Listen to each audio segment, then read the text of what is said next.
Hello future officers, Radhe Radhe. आप सभी लोगों का स्वागत है शिखर सिविल सर्विसेज सब में। तो अब तक हमने अपने सभी अधिकारों के बारे में अच्छे से जान लिया है कि कौन कौन से अधिकार हमारे हैं जो हम सुप्रीम कोर्ट से जाके मांग सकते हैं, ले सकते हैं। आर्टिकल 32 के तहत सुप्रीम कोर्ट अगर सरकार उसे छीनने की कोशिश करेगी तो हमें दिला सकता है।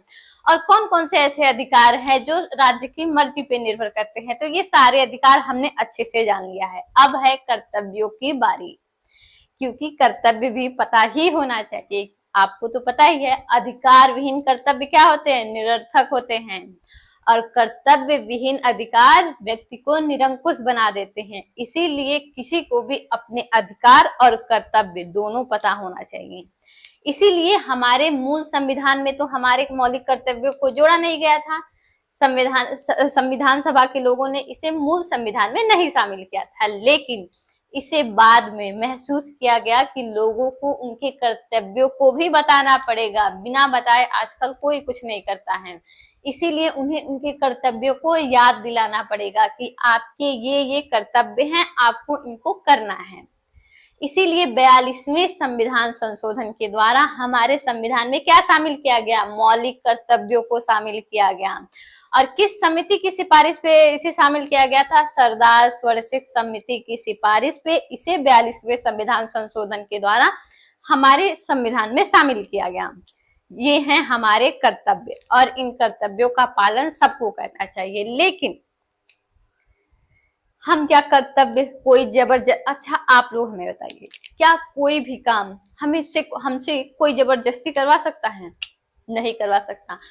अगर कोई हम लोग को कोई काम बोलता है ना, कोई जबरदस्ती करने के लिए कि नहीं ये काम तुम्हें करना है, हम नहीं करते हैं। हम बिल्कुल भी वो नहीं करते हैं। हाँ, प्यार से वो बोल दे तो हम कर लेते हैं, लेकिन कोई जोर जबरदस्ती से हमें काम नहीं करवा सकता है। ये बात संविधान सभा के लोगों को अच्छे से पता थी कि ये जनता जोर जबरदस्ती से काम करने वाली नहीं है। ये अपने अधिकार तो जोर जबरदस्ती से ले लेगी, लेकिन कर्तव्यों का पालन जोर जबरदस्ती से नहीं करेगी। इसीलिए उन्होंने क्या किया? इसे जो है अप्रवर्तनीय रखा, यानी कि मौलिक कर्तव्य को प्रवर्तनीय नहीं बनाया गया है। इसका विधिक स्वरूप जो है वो अप्रवर्तनीय है, यानी कि आप इसे करेंगे तो अच्छा है और नहीं करेंगे तो कोई आपको दंड नहीं दे सकता है कि आपने ये काम नहीं किया है। हाँ, सरकार ने क्या किया? सरकार ने बाद में कुछ कानून बनाए कि आपको ये करना पड़ेगा, आपको इसका उल्लंघन नहीं करना है। तो ये चूंकि जरूरी थे, क्योंकि लोग कर ही नहीं रहे थे एकदम, तो सरकार ने कहा कि नहीं, कुछ प्रावधान ऐसे किए जाने चाहिए कि लोगों को ऊपर थोड़ा दबाव तो बने कि उन्हें अपने कर्तव्यों का पालन भी करना है। तो इसीलिए बाद में जाके कुछ कानून भी बनाए गए हैं इसके ऊपर। जैसे पर्यावरण संरक्षण के लिए प्रोजेक्ट टाइगर लाया गया, पर्यावरण संरक्षण अधिनियम लाया गया। क्योंकि ये चीजें बहुत ज्यादा जरूरी थी, इसलिए लाया गया।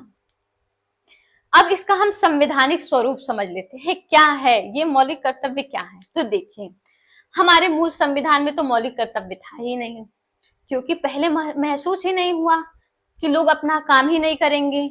हाँ, संविधान सभा के लोगों को लगा था ये कि मौलिक अधिकार उन्हें दिए जाने चाहिए कि सरकार इन्हें छीन ना पाए, लेकिन उन्हें ये लगा था कि लोग अधिकार मिल जाएगा तो कर्तव्य तो अपने आप ही करेंगे। लेकिन आज तक कोई अपना काम बिना कहे किया है? नहीं।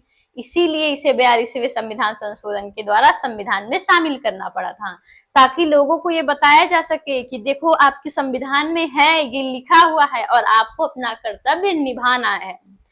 तो इसे हमने कहाँ से लिया? इसे हमने लिया है सोवियत संघ से। सॉरी, किस भाग में हमने रखा इसे? क्योंकि ये हमारे अधिकारों के बाद ही हमें कर्तव्यों के बारे में बताया गया, इसीलिए इसे हमने कहाँ रखा था? भाग 4 क में रखा। क्योंकि देखिए, अगर सबसे पहले कर्तव्य ही बता दिए जाते तो लोग परेशान हो जाते कि सबसे पहले हमें इतने काम करने के लिए बता दिए, कुछ दिया ही नहीं हमें। इसीलिए संविधान सभा के लोगों ने क्या किया? इसे अधिकारों के बाद रखा, ताकि उन्हें, जनता को ये महसूस हो कि अच्छा ठीक है, हमें मौलिक अधिकार मिल चुके हैं, हमें कुछ बहुत अधिकार मिल चुके हैं, हमारा शोषण नहीं हो रहा है। अब हमें क्या करना है? उनका पालन करना है। क्योंकि ये जो मौलिक अधिकार हमें मिले थे और डीपीएसपी के तहत भी जो अधिकार हैं वो किसके सापेक्ष है, वो किसी ना किसी कर्तव्य के सापेक्ष ही हमारे अधिकार हैं। ठीक है, तो इसीलिए इन्हें किसके बाद रखा गया, इन्हें डीपीएसपी के बाद रखा गया, यानी कि अधिकारों के बाद रखा गया। भाग 4 क में रखा गया, किस आर्टिकल में रखा गया, तो आर्टिकल 51 क में रखा गया। इसी में 11 बातें कही गई कि ये आपके मौलिक कर्तव्य हैं। इसे अप्रवर्तनीय बनाया गया, विधिक स्वरूप इसका अप्रवर्तनीय है। तो चलिए इसे लिख लेते हैं।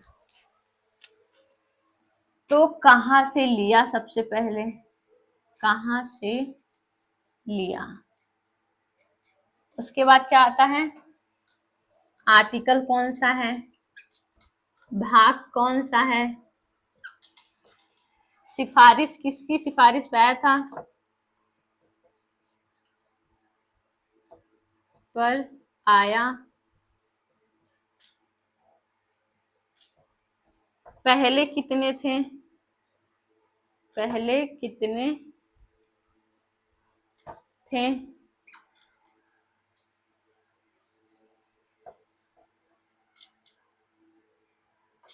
एक मिनट बस रुकिएगा, मैं थोड़ा इसमें इंक डाल दूं।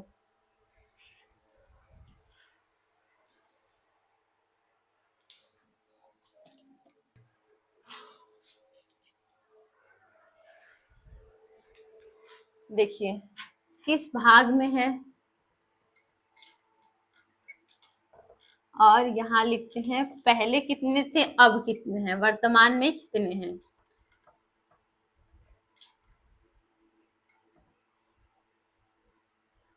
वर्तमान में कितना था, कितना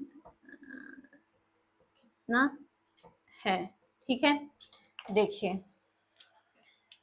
कहां से लिया गया इसे, तो हमने लिया इसे सोवियत संघ से। कहां से लिया, सोवियत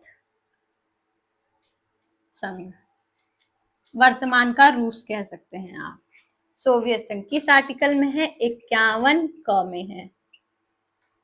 किस आर्टिकल में है, 51 क में। किस भाग में है, तो भाग 4 क में है। किस भाग में है, भाग 4 क में है। वर्तमान में कितना है, वर्तमान में है 11, और पहले कितना था, 10। तो ये एक जो जुड़ा वो कब जुड़ा, तो जुड़ा था 86वां संविधान संशोधन 2002 के द्वारा। ठीक है, कब जुड़ा था, 86वां संविधान संशोधन 2002 के द्वारा। किसकी सिफारिश पे आया था, तो सरदार स्वर्ण सिंह समिति, सरदार स्वर्ण सिंह की समिति की सिफारिश पे इसे लाया गया था। चलिए याद करिए, मूल संविधान में नहीं था। हमने कब लाया इसे, 42वें संविधान संशोधन 1976 के द्वारा। कहां से लिया इसे, हमने लिया सोवियत संघ से। किस भाग में रखा, भाग 4 क में रखा। किस आर्टिकल में रखा, तो 51 क में रखा। कितने हैं अभी, तो अभी हमारे पास 11 हैं। पहले कितने थे, तो पहले 10 थे। एक जो जुड़ा वो कब जुड़ा, 86वां संविधान संशोधन 2002 के द्वारा जुड़ा था। कब जुड़ा था, 2002 में 86वां संविधान संशोधन 2002। अच्छा, इसके द्वारा कुछ और किया गया था। क्या किया गया था, जो 6 से 14 वर्ष के बच्चे हैं, जो डीपीएसपी में था, प्राथमिक शिक्षा का प्रावधान आर्टिकल 45 में, उसे कहाँ हमने ले जाया गया था, 51 क में ले जा, सॉरी 21 क में रखा गया उसे। और अब क्या बना दिया गया, उसे फंडामेंटल राइट्स बना दिया गया है। ठीक है, किसकी सिफारिश पे आया था, तो सरदार स्वर्ण सिंह समिति की सिफारिश पे इसे लाया गया था। तो इसे लिख लीजिए।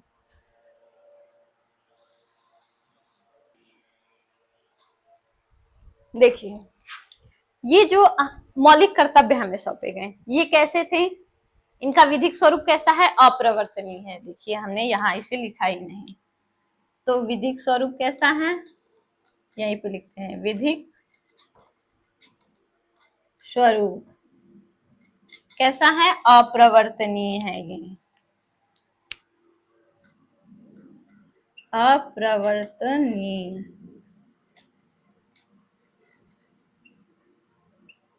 कैसा है, अप्रवर्तनीय है।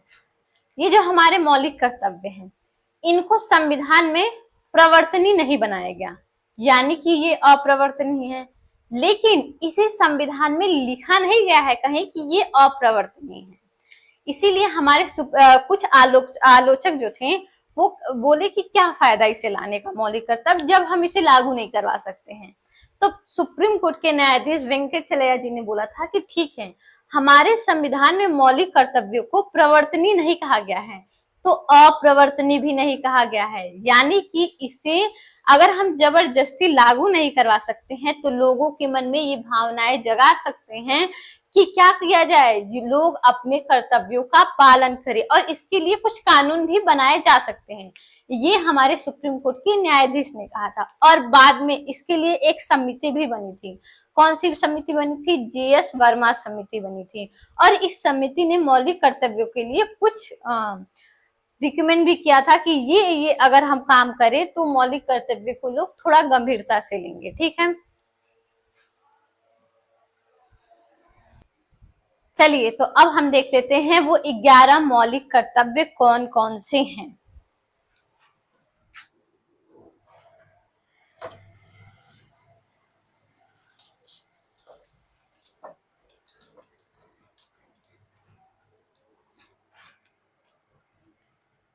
पहला कौन सा है? पहला है संविधान का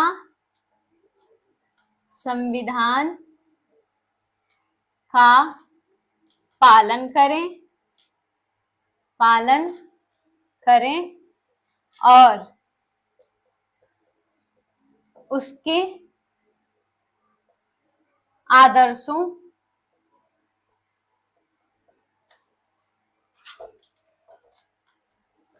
संस्थाओं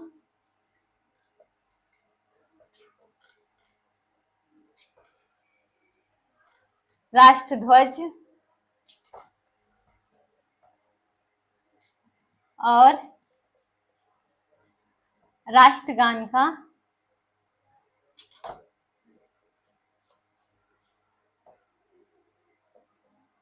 क्या करें? सम्मान करें। पहले हम लिख लेते हैं पूरा अच्छे से, उसके बाद हम एक एक समझते चलेंगे। ठीक है, स्वतंत्रता के लिए हमारे राष्ट्रीय आंदोलन को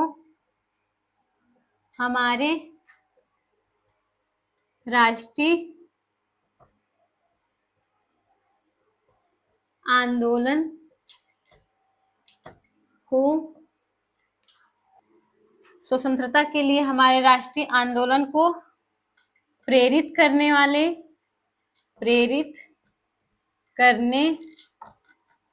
वाले उच्च आदर्शों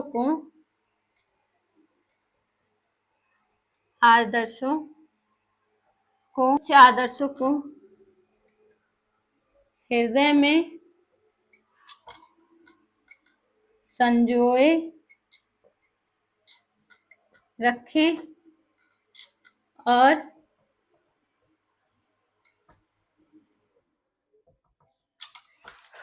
लाइट चली गई, 1 मिनट।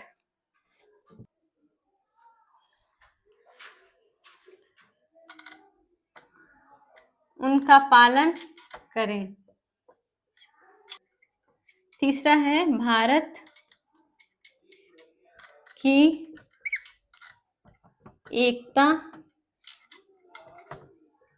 अखंडता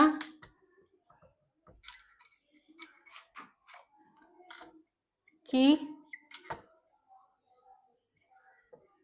रक्षा करें और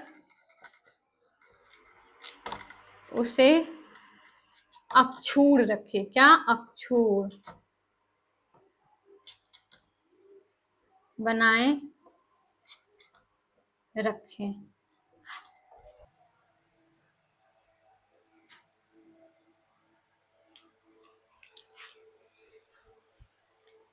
देखिए,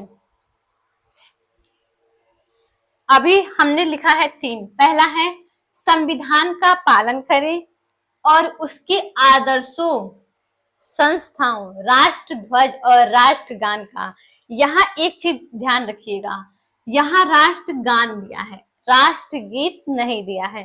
तो अगर कथन और कारण में ये थोड़ा सा घुमा के देगा ना, तो बहुत सारे लोगों से ये गलती हो सकती है कि यहाँ ये बात ध्यान रखने वाली है कि यहाँ राष्ट्रगान दिया है, राष्ट्रगीत नहीं दिया है।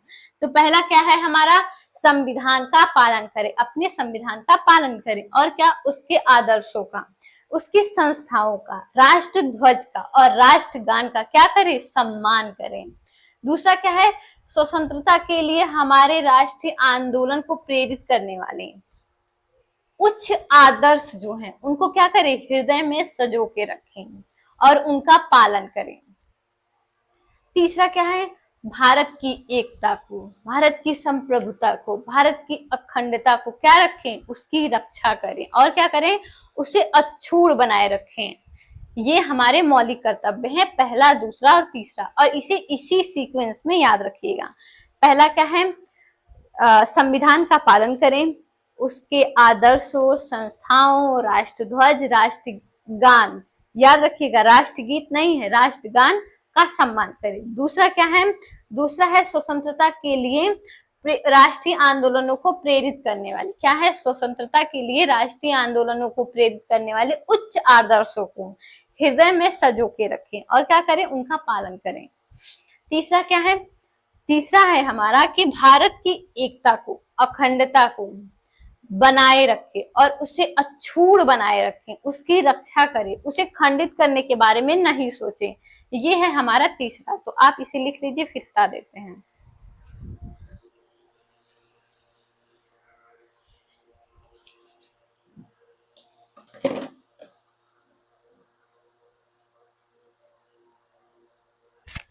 चलिए अब देते हैं इसे हटा।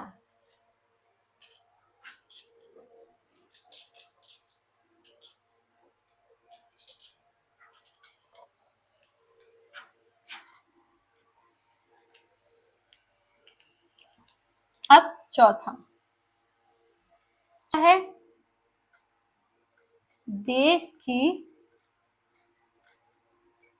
रक्षा करें और आवाहन किए जाने पर, आवाहन किए जाने पर क्या करें, राष्ट्र की सेवा करें, राष्ट्र की सेवा करें, क्या करें, अपने देश की रक्षा करें। ये नहीं कि अपने ही देश में क्या करें, हुड़दंगई मचाएं, ये नहीं करना है, अपने देश की रक्षा करना है, और जब भी देश को जरूरत हो तब उसकी क्या करना है, राष्ट्र की सेवा करना है। ठीक है, अब देख लेते हैं पांचवा क्या है। पांचवा है देश के सभी लोगों में, के सभी लोगों में क्या करे, समरसता तथा सम्मान की भावना का विकास करें।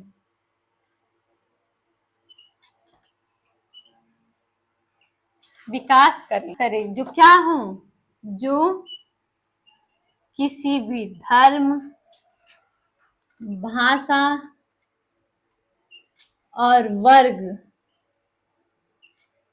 वर्ग या प्रदेश या किसी भी प्रदेश के भेदभाव से परे हो, भेद भाव से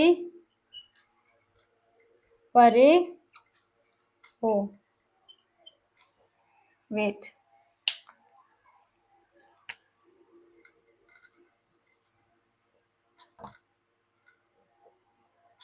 और क्या दिया है, ऐसी प्रथाओं का त्याग करें, यहाँ लिखते हैं नीचे, नीचे नहीं आएगा, यहीं से लिखते हैं, ऐसी प्रथाओं का त्याग करें जो क्या हो, जो स्त्रियों के सम्मान के विरुद्ध हो, स्त्रियों के सम्मान के विरुद्ध हो, सम्मान के विरुद्ध हो। देखिए चौथे में क्या कहा गया है कि देश की क्या करें, रक्षा करें। आप देश की अपनी रक्षा करें और जब भी देश को आपकी जरूरत पड़े ना तब आप क्या करें, राष्ट्र की सेवा करें। और पांचवें में कहा गया है कि देश के सभी लोगों में समरसता और सम्मान की भावना का विकास करें। और क्या करें, वो क्या हो, वो किसी भी धर्म के भेदभाव से, वर्ग के भेदभाव से, भाषा के भेदभाव से, किसी भी प्रदेश के भेदभाव से क्या हो, परे हो। यानी कि हम सब एक साथ मिलजुल के रहें, ना कि भाषा के आधार पे बढ़ जाए, वर्ग के आधार पे बढ़ जाए, जाति के आधार पे बढ़ जाए, ना कि प्रदेश के आधार पे बढ़ जाए, बल्कि हम क्या हो, हम एक साथ रहें। ये सब भेदभाव क्या करना है, समाप्त करना है। और क्या करना है, ऐसी प्रथाएं जो स्त्रियों के सम्मान के विरुद्ध हो, वैसी प्रथाओं का क्या करना है, त्याग कर देना है। जैसे कि सती प्रथा थी, सती प्रथा कितना जुर्म था महिलाओं पे, जो उनको जिंदा जलाया जाता था। वो कितना बड़ा एक नरसंहार बोल सकते हैं उसे, कि मतलब जिंदा लोगों को कोई जला दे। तो क्या करें, ऐसी प्रथाओं का त्याग कर दें जो स्त्रियों के सम्मान के विरुद्ध हो। ये आप लोग लिख लीजिए, फिर आगे बढ़ते हैं।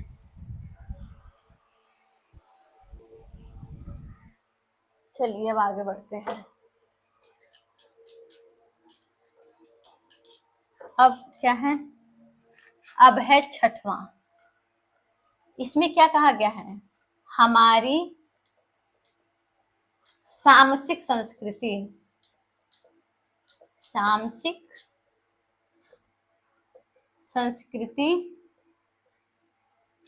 की गौरवशाली परंपरा, गौरवशाली परंपरा, गौरवशाली परंपरा का महत्व समझें, महत्व समझें और क्या करें, और उसका परिरक्षण करें, परिरक्षण करें।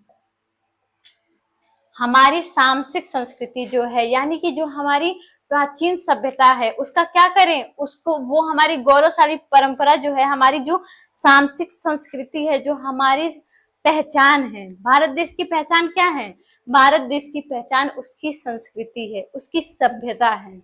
वसुधैव कुटुंबकम की भावना है ना हमारे वहां, अतिथि देवो भव की भावना, ये क्या है, ये हमारी कल्चर है, ये हमारी संस्कृति है। तो इसका क्या करें, इसका महत्व समझे और इसका परिरक्षण करें, यानी कि इसकी रक्षा करें। ये नहीं कि एडवांस जमाने में हम क्या करें, अपनी संस्कृति को भूल जाए। हमें अपनी संस्कृति को क्या करना है, आगे बढ़ाना है, ना कि इसे छोड़ देना है। तो ये है छठ। चलिए अब देखते हैं सातवां। सातवां कौन सा है, सातवां है कि प्राकृतिक पर्यावरण की, प्राकृतिक पर्यावरण की, जिसके अंतर्गत क्या क्या आता है, जिसके अंतर्गत वन हो गया, झील हो गया, जीव जंतु हो गए, जीव जंतु हो गए, उनका क्या करें, उनकी रक्षा करें। और प्राणी मात्र के प्रति, प्राणी मात्र के प्रति दया भाव रखें, दया भाव रखें। देखिए छठवें में क्या कहा गया है, छठवें में है कि हम अपनी जो गौरवशाली हमारी संस्कृति रही है, जो हमारा कल्चर है, वसुधैव कुटुंबकम की भावना, अतिथि देवो भव की भावना, और हमारी संस्कृति में बहुत सारी चीजें हैं। भारत देश किसके लिए जाना जाता है, अपनी संस्कृति के लिए ही जाना जाता है, अपने कल्चर के लिए ही भारत क्या दुनिया में विख्यात है। इसलिए क्या कहा गया कि ये हमारी जो गौरवशाली परंपराएं हैं उनकी हमें क्या करना चाहिए, उनका हमें महत्व समझना चाहिए और उनकी हमें रक्षा करनी चाहिए। इस जमाने में भी हमें अपने कल्चर को बचा के रखना चाहिए, हमें अपने कल्चर को पीछे नहीं छोड़ना चाहिए। सातवां क्या है कि हमें पर्यावरण की रक्षा करनी चाहिए। क्यों इसे कहा गया, क्योंकि सरकार तो क्या कहते हैं, डीपीएसपी में तो ये शामिल किया गया है कि पर्यावरण की सुरक्षा होनी चाहिए, तो सरकार ये करेगी। हाँ, लेकिन क्या सरकार के ही सिर्फ करने से हमारे पर्यावरण की सुरक्षा हो सकती है? बिल्कुल भी नहीं। जब तक नागरिक अपना योगदान नहीं देंगे तब तक हमारे पर्यावरण की सुरक्षा नहीं हो सकती है। इसीलिए क्या कहा गया, हमारे मौलिक कर्तव्यों में भी ये शामिल किया गया कि हम अपने पर्यावरण की रक्षा करें, जिसमें झीलें आती हैं, वन्य जीव आते हैं, हमारी नदियां आती हैं, वन आते हैं, ये सब क्या है, हमारे पर्यावरण ही है और इनका हमें रक्षा करना है। और क्या करना है, प्राणी मात्र के प्रति हमें दया भाव रखना है। तो ये है छठवां और सातवां, ये आप लोग लिख लीजिए।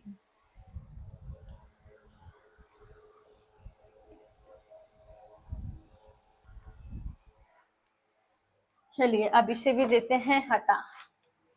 अब हम किस पे आते हैं, अब हम आते हैं आठवें पे। आठवें में क्या कहा गया है,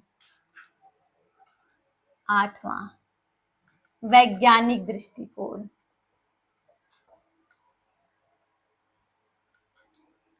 दृष्टिकोण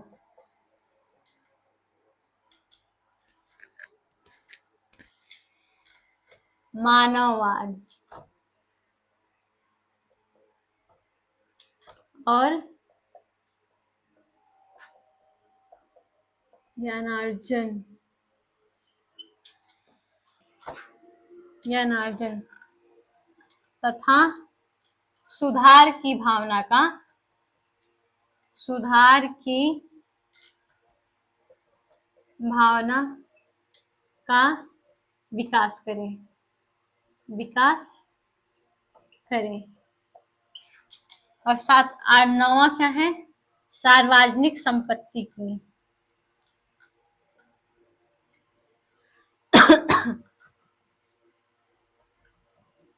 सार्वजनिक संपत्ति की सार्वजनिक संपत्ति की सुरक्षा करें, सुरक्षा करें और क्या करें, और हिंसा से दूर रहें, हिंसा से दूर रहें।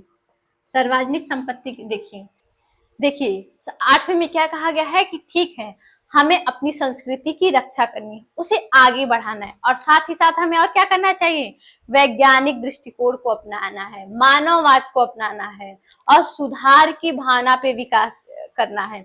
ना कि हमें ये करना है कि हम कोई सुधार ही ना करें, हमें वैज्ञानिक दृष्टिकोण को भी अपनाना है, सुधार को भी अपनाना है। जो भी हमारी, ऐसा तो नहीं है कि हर संस्कृति एकदम सही होती है, जो भी हमारे कल्चर में गलत चीजें हम उसे क्या करेंगे, उसे हटा के हम उसे सही चीजें लाएंगे। जैसे कि क्या था, एक परंपरा बन गई थी कि सती प्रथा का, महिलाओं को जला दिया जाता था जिंदा उनके पति के साथ ही, तो ये क्या है, ये गलत थी। इसीलिए इसे बंद किया गया ना, इसे हटा दिया गया ना, तो वही कहा गया है कि हम सुधार की भावना का विकास करेंगे।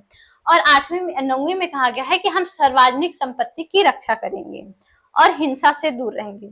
जब भी हम देखते हैं ना कि कोई भी आंदोलन होता है तो क्या होता है, अक्सर हम गुस्से में सरकारी बसों को जला देते हैं, उनको तोड़ फोड़ देते हैं, पुलिस की गाड़ियों को जला देते हैं, ये सब काम अक्सर देखने को मिलता है। लेकिन ये सब नहीं करना चाहिए। क्यों नहीं करना चाहिए, किससे, क्योंकि इससे देश की संपत्ति का नुकसान हो रहा है। और ये संपत्ति कैसे बनी है, ये आपके और हमारे पैसे से ही बनी है। सरकार को क्या करना है, सरकार जो काम उस पैसे से दूसरा कोई काम करती, वही काम वो फिर से वही काम करेगी, उस सार्वजनिक संपत्ति को ठीक करेगी। तो इससे हमारा विकास ही नहीं हो पाएगा, बार बार चीजें टूटेंगी और बार बार सरकार क्या करेगी, उसी को ही बनवाएगी। तो क्या होगा, इससे नई चीजें कुछ विकसित ही नहीं हो पाएंगी। इसीलिए कहा गया कि सार्वजनिक संपत्ति की रक्षा करिए, वो संपत्ति आपकी है, हम सब की है और अपनी चीजों की रक्षा सबको करना चाहिए। और क्या कहा गया है कि हिंसा से दूर रहिए। हिंसा से किसी को आज तक कुछ मिला है, तो कहा गया है कि हिंसा से दूर रहिए। तो आठवां और नौवां आप लोग देख लीजिए।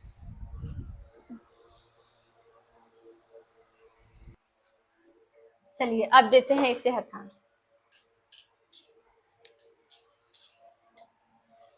अब क्या है, अब है 10वां इसमें क्या कहा गया है कि व्यक्तिगत और सामूहिक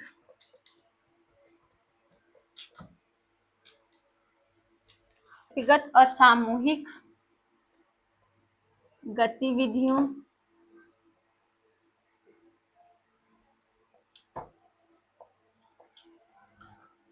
उत्कर्ष की ओर बढ़ने का प्रयास करें, बढ़ने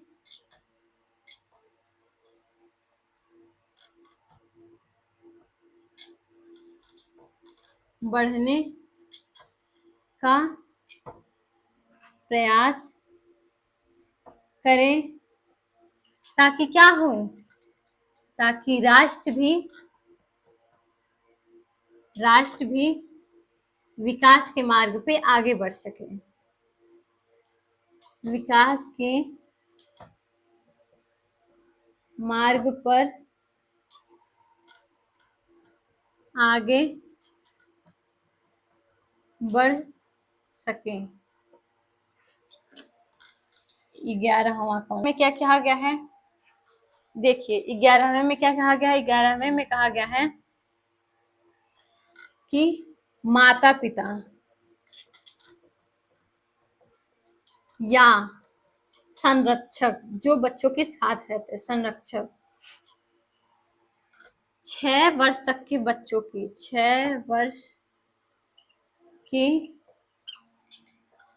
6 वर्ष तक के बच्चों की 6 वर्ष तक के बच्चों शिक्षा का माहौल उपलब्ध कराएं, माहौल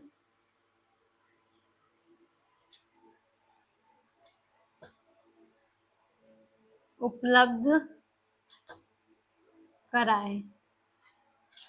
देखिए 10वें में क्या क्या कहा गया है, व्यक्तिगत और सामूहिक गतिविधियां, यानी कि जो हम अपने विकास के लिए करते हैं उसमें हम क्या करें, उत्कर्ष की ओर बढ़े, यानी कि ऊपर की ओर बढ़े। जो सामूहिक गतिविधियां हैं उसमें भी हम क्या करें, ऊपर की ओर बढ़े, यानी कि हम उसका विकास करें। तभी जब हम अपना विकास करेंगे, जब हम सामूहिक गतिविधियों का विकास करेंगे तो क्या होगा, राष्ट्र अपने आप ही विकसित होने लगेगा, राष्ट्र का विकास अपने आप ही होने लगेगा। तो क्या करें, व्यक्तिगत अपना अपना विकास करे, सामूहिक गतिविधियों का विकास करे, उत्कर्ष की ओर बढ़े।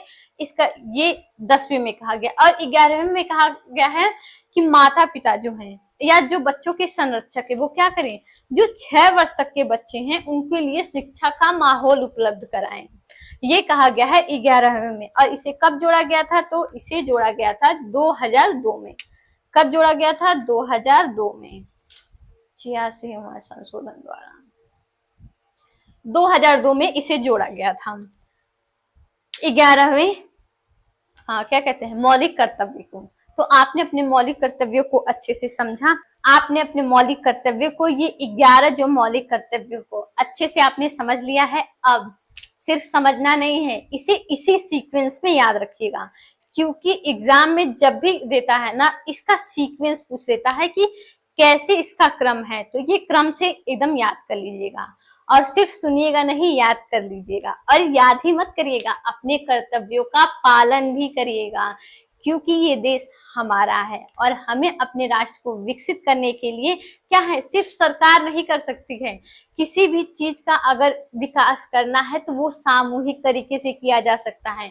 अगर राष्ट्र का विकास करना है तो सरकार के साथ साथ नागरिकों को भी अपना योगदान देना होगा, नहीं तो ये नहीं हो पाएगा। ठीक है, तो अपने साथ साथ सरकार के साथ साथ क्या करिए, अपना भी योगदान करिए, अपने कर्तव्यों का पालन करिए, अपने अधिकार समझिए, अपने अधिकारों को लीजिए, लेकिन साथ में क्या करिए, अपने कर्तव्यों का भी पालन करिए। कर्तव्यों का पालन करना भी बहुत जरूरी है।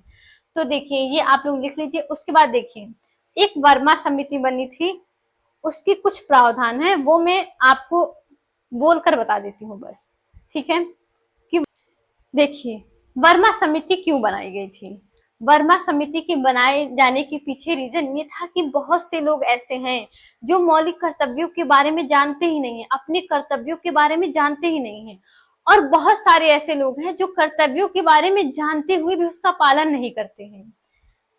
तो ये बात बहुत सोच में पड़ गई सरकार कि कैसे कैसे इसको मौलिक कर्तव्य को सफल बनाया जाए। तब एक समिति बनाई गई थी, सुप्रीम कोर्ट के एक न्यायाधीश थे जीएस वर्मा जी, उनकी अध्यक्षता में एक समिति बनी जिसे जीएस वर्मा समिति बोलते हैं। जीएस वर्मा समिति बोल लीजिए या वर्मा समिति बोल लीजिए। इस समिति ने 1999 में कुछ सुझाव दिए थे कि ये आप करिए, तब शायद लोगों को अपने कर्तव्यों के बारे में पता चले। अब वो क्या क्या बताए थे, तो देखिए उन्होंने कहा था कि प्रत्येक वर्ष 3 जनवरी को मौलिक कर्तव्य दिवस मनाया जाए। 3 जनवरी को ही क्यों कहा था, क्योंकि 3 जनवरी 1977 को ही 42वां संविधान संशोधन 1976 को लागू किया गया था। इसीलिए 3 जनवरी को क्या कहा जाता है कि मौलिक कर्तव्य दिवस मनाया जाए। और दूसरा उन्होंने कहा कि विद्यालयों के पाठ्यक्रम में, और जो हम टीचर को क्या देते हैं, प्रशिक्षण देते हैं,